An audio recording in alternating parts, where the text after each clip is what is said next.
रात बिल्कुल काली थी। जोरों की बारिश हो रही थी। बादल गरज रहे थे। बिजली कड़क रही थी। एक अकेला गांव डर के साये में दुआ कर रहा था। दूर एक पहाड़ी पर एक पुराना हवेली खड़ा था, अंधेरा और वीरान। खिड़कियां लकड़ी से बंद थीं।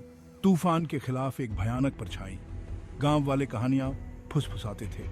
भूतियां वे कहते थे, श्रापित दूर रहो।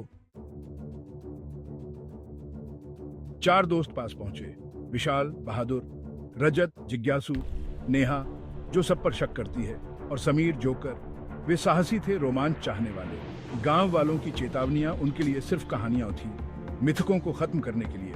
वे हंसे, उनकी आवाजें हवा में खो गईं। आज रात वे भूतिया हवेली का पता लगाएंगे। पुराने लोहे के दरवाजे खड़खड़कर खुल गए। हवा के एक झोंके ने उनके पीछे दोस्तों को बंद कर दिया। वे फंस गए थे।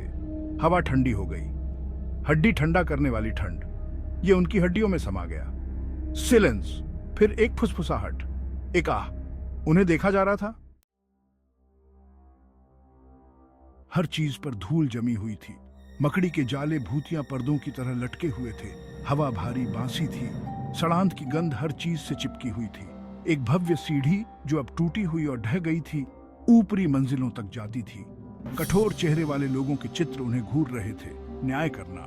एक फर्श बोर्ड चरमरा गया। पदचिन्ह नहीं, बस उनकी कल्पना, या यह था।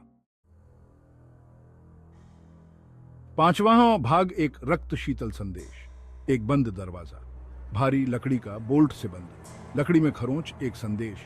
ऐसा लग रहा था जैसे लिखा हो, खून, पीछे हटो या हमेशा के लिए बंधे रहो।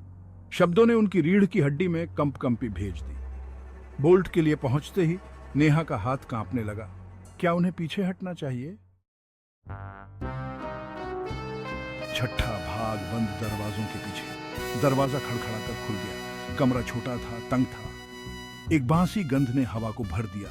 एक ही धूल भरी खिड़की से चांदनी की रोशनी फैल गई। फर्श पर कपड़े बिखरे पड़े थे, खिलौने पड़े हुए थे, और कोने में एक कमाल की कुर्सी धीरे से हिल रही थी। आगे पीछे, मानो किसी अनदेखे हाथ ने धक्का दिया हो। सातवां भाग, फंस गए।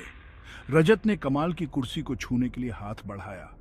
जैसे ही उसकी उंगलियों ने घिसी हुई लकड़ी को ब्रश किया, दरवाजा बंद हो गया। बोल्ट एक गूंजती हुई गड़गड़ाहट के साथ वापस अपनी जगह पर आ गया। दालान से हंसी गूंज उठी, ठंडी, क्रूर हंसी। वे फंस गए थे। आठवां भाग, परछाई दुबकी हुई है। कमरे में एक साया गिर गया, लंबा, खतरनाक। ये उनकी ओर धीरे धीरे जानबूझकर बढ़ा। अंधेरे में दो आंखें लाल चमक उठी। उसके हाथ में एक जंग लगा चाकू चमक रहा था। वे घिर गए थे। भागने के लिए कहीं नहीं, छिपने के लिए कहीं नहीं।